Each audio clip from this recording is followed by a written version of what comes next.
everyone. Today we are going to start our new chapter, chapter second, units and measurement. Okay. Last previous हमने दो lectures हो गए हैं हमारे. उन दोनों लेक्चर्स में हमने फर्स्ट चैप्टर को डिस्कस किया था और फर्स्ट चैप्टर का नेम था हमारे पास फिजिकल वर्ल्ड. फिजिकल वर्ल्ड में हमने क्या डिस्कस किया था कि साइंस क्या है, फिजिक्स क्या है, फिजिक्स का स्कोप क्या है, फिजिक्स का रिलेशन अदर साइंसेस के साथ कैसे है, और लॉज, नेचर ऑफ लॉज के बारे में बात की थी और फंडामेंटल फोर्सेस के बारे में बात की थी. ओके स्टूडेंट, नाउ अब हमारे पास चैप्टर सेकंड है units and measurement. Okay, units of measurement में हमारे पास मैंने टॉपिक्स के नेम लिखे हैं क्योंकि हमारे पास, अब मुझे पता है बच्चों आप लोगों के पास बुक्स अवेलेबल नहीं है. तो जब बुक्स अवेलेबल नहीं है तो जिस चैप्टर की हम जब स्टडी कर रहे हैं तो हमें पता होना चाहिए कि उस चैप्टर के अंदर टॉपिक्स हमारे पास क्या क्या है. Okay, first of all we discuss about need of measurement. Need of measurement, हमें थिंग्स को मेजर करने की नीड क्यों पड़ी, उसकी ज़रूरत क्या थी हमारे पास, उसके बारे में हम डिस्कस करेंगे. मेजरमेंट के बारे में. नेक्स्ट है हमारे पास यूनिट्स ऑफ मेजरमेंट.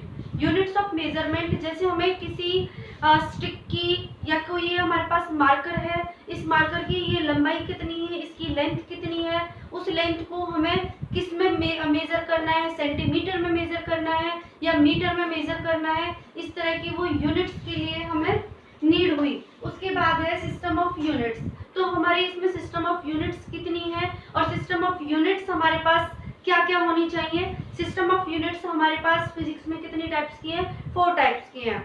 सबसे पहले आती है एफपीएस, सेकंड आती है सीजीएस, थर्ड आती है एमकेएस एंड फोर्थ आती है हमारे पास एसआई. ओके, एसआई क्या होती है हमारे पास, देखो आप लोगों ने पढ़ा होगा प्रीवियस क्लासेस में कि फोर्स की यूनिट क्या होती है, न्यूटन होती है. और हम ये लिखते हैं कि फोर्स की एसआई यूनिट न्यूटन होती है और सीजीएस यूनिट डाइन होती है. तो उसमें हमारे पास जो सीजीएस यूनिट है तब आपको ये कहा जाता है कि बस आप बच्चे इसको इसी तरह से लिख लो. इन चीज़ों की स्टडी हम इन डिटेल में अपर क्लासेस में, हायर क्लासेस में हम पढ़ेंगे. ओके, तो यहाँ पर हमारे पास ये इंटरनेशनल सिस्टम ऑफ यूनिट्स है. इंटरनेशनल सिस्टम ऑफ यूनिट्स का short form SI unit means कि जब हमारे पास इन यूनिट्स की डिस्कवरी हो गई थी और सारे देश में ये पता चल गया था कि मतलब हमें किस तरह से एक चीज़ों को लेना है, किस तरह से खरीदना है. जैसे हम शॉपकीपर के पास जाते हैं तो उनसे हम ये कहते हैं कि हमें 1 किलो राइस दे दो या 1 किलो चीनी दे दो. तो हम उनसे ये नहीं कहते हैं कि हमें 1 दाना चावल का दे दो या 1 दाना हमें शुगर का दे दो.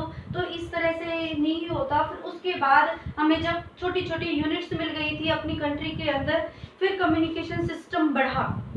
कम्युनिकेशन सिस्टम बढ़ा तो कम्युनिकेशन सिस्टम बढ़ने के बाद जो हमारी टॉकिंग थी, जो बातचीत थी, कन्वर्सेशन थी, तो वही चीज़ कन्वर्सेशन हमारे पास अदर कंट्रीज़ के साथ डिस्कस होने लगी. जब अदर कंट्रीज़ के साथ डिस्कस हुई तो डिस्कस होने के बाद फिर उनसे हमें बातचीत करने के लिए दिक्कतें हुई और हमें उन चीज़ों को उनको किस तरह से ले. तो उनके लिए सबको इकट्ठा बैठकर, सारे साइंटिस्ट बैठे, उन्होंने बैठकर ये डिस्कस किया कि हमें कुछ यूनिट्स बना ली जाएं और जो ओवरऑल वर्ल्ड के अंदर वो यूनिट्स को फॉलो करे जाएं. ओके, तो वो यूनिट्स हमारे पास क्या हो गई, एसआई यूनिट. एसआई यूनिट के बाद हमारे पास आई फंडामेंटल और derived units and quantities.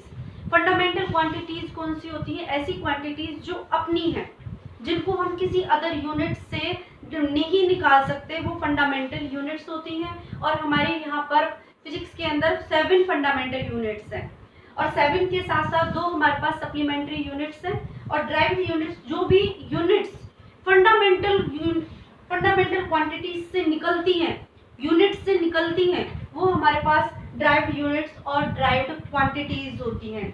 Okay, फिर उसके बाद हमारे पास आएगा accuracy and precision of mean instrument measurement के अंदर कि एक्यूरेसी क्या है.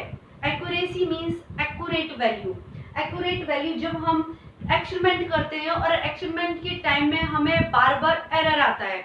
एरर मीन्स कि जैसे हमने कोई रीडिंग ली, पहले रीडिंग आई हमारे पास 1.5, सेकेंड रीडिंग आ गई हमारे पास 1.6, थर्ड रीडिंग आई हमारे पास 1.4.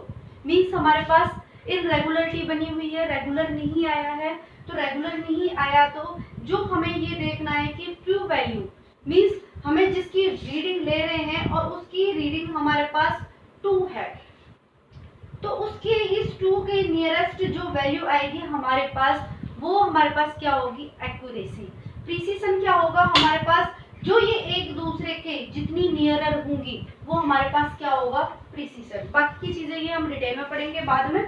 ओके, नेक्स्ट है हमारे पास एरर मेजरमेंट। अभी मैंने बताया था कि जो हमारे पास इनमें मिस्टेक्स होंगी, जो इनरेगुलरिटीज आ रही हैं, वो हमारे पास क्या होंगी कि एरर होगी। क्या होगी, एरर होगी। एरर के बाद आएगा हमारे पास dimensions of physical quantities. Physical quantities के हमें डायमेंशंस निकालने हैं। उसके बाद हम क्या करेंगे कि एप्लीकेशंस निकालेंगे, इक्वेशंस को प्रूव करेंगे डायमेंशनल एनालिसिस के थ्रू। ओके, तो मैं यहाँ पर एक टॉपिक स्टार्ट करा रही हूँ, फिजिकल क्वांटिटीज। फिजिकल क्वांटिटीज क्या होती हैं? फिजिकल क्वांटिटीज वो क्वांटिटीज होती हैं जो हमें, जिनको डायरेक्टली और इनडायरेक्टली निकाल सकते हैं, मेजर कर सकते हैं। किस तरह से मेजर करते हैं? कुछ हैपनिंग होती है, ये नहीं है कि सारी ही वैल्यूज जो मेजर कर रहे हैं वही हमारे पास फिजिकल क्वांटिटीज होती हैं। ओके, तो फिजिकल क्वांटिटीज क्या होंगी हमारे पास? फिजिकल क्वांटिटीज वो होंगी जो हमारे पास फिजिक्स के लॉस, इक्वेशंस और उनकी जो मेजरिंग है, मेजर कर सकते हैं, उनको फॉलो करते हैं, वो हमारे पास फिजिकल क्वांटिटीज होती हैं। जैसे किसी की लेंथ को मेजर करना है, उसको हम लेंथ को मेजर कर सकते हैं। और जैसे हमारी फीलिंग्स हैं, क्या हम फीलिंग्स है हमारे पास, हम सैड है, हमारी जो सैडनेस है, क्या हम उनको एक्सप्रेस कर सकते हैं? नहीं कर सकते। जिन चीजों को हम एक्सप्रेस कर सकते हैं वो हमारे पास क्या आ जाएंगी, फिजिकल क्वांटिटीज आएंगी। और जिनको हम एक्सप्रेस नहीं कर सकते वो हमारे पास फिजिकल क्वांटिटीज नहीं होंगी। तो फिजिकल क्वांटिटीज को मेजर करना है हमें, तो मेजर करने के लिए हमारे पास क्या होना चाहिए, उनको डिटरमाइन करना है किसकी फॉर्म में, मैग्नीट्यूड।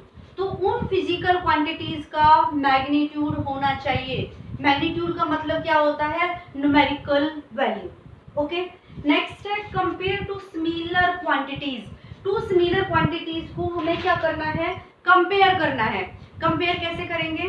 जैसे हमारे पास, मैंने ये एक एग्जांपल लिया है पेंसिल्स का। ओके, ये पेंसिल मेरे पास लॉन्ग है और ये पेंसिल मेरे पास शॉर्ट है। तो ये दोनों हमारे पास क्या है, पेंसिल है। तो मैंने क्या लिखा हुआ है, compare to similar physical quantities. तो ये हमारे पास दोनों पेंसिल है, फिजिकल क्वांटिटी है, लेकिन मैं इनको कैसे डिस्क्राइब करूंगी, इन दोनों के बीच में कैसे डिफरेंस क्रिएट करूंगी, कैसे इसको कंपेयर करूंगी।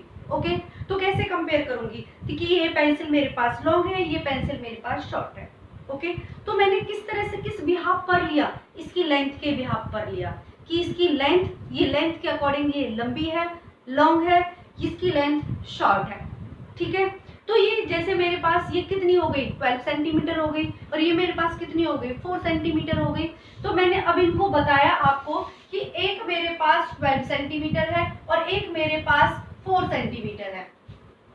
जो ये 12 है और ये 4 है, ये मेरे पास न्यूमेरिकल वैल्यूज हैं, और न्यूमेरिकल वैल्यूज मींस इनका ये मैग्नीट्यूड है। किस में मेजर कर रहे हैं हम, सेंटीमीटर में, और सेंटीमीटर क्या हो गई, इनके यूनिट हो गई। Okay, next to prove physical laws और इक्वेशंस, जो आपकी लॉज और फिजिकल इक्वेशंस को फॉलो करती हैं। ओके, तो मैंने क्या बताया आपको कि जो physical quantity is represented by completely its magnitude and units. ऐसी क्वांटिटी जो कंप्लीटली किससे मिले, मैग्नीट्यूड और यूनिट। देखो मैंने अभी डिस्क्राइब किया था कि ये हमारे पास 12 क्या हो गया, मैग्नीट्यूड हो गया। क्या हो गया, मैग्नीट्यूड। सेंटीमीटर क्या हो गई, एक यूनिट हो गई। तो यही तो है, a physical quantity is represented completely by its magnitude and unit. Okay, तो फिजिकल क्वांटिटी जो हम निकाल रहे हैं, क्या निकाल रहे थे, क्या थी हमारे पास फिजिकल क्वांटिटी, लेंथ थी। उस पेंसिल की मेरे पास क्या थी, लेंथ। लेंथ क्या, एक फिजिकल क्वांटिटी है। मास भी हमारे पास क्या, एक फिजिकल क्वांटिटी है। जैसे मुझे 1 किलो राइस चाहिए, तो 1 kg, 1 क्या हो गया, मैग्नीट्यूड, kg क्या हो गई, यूनिट। 1 क्या हो गया, मैग्नीट्यूड, kg क्या हो गई, यूनिट।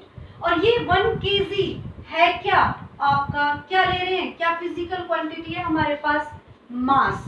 ओके, जब मास फिजिकल क्वांटिटी किसके इक्वल होगी, मैग्नीट्यूड एंड यूनिट।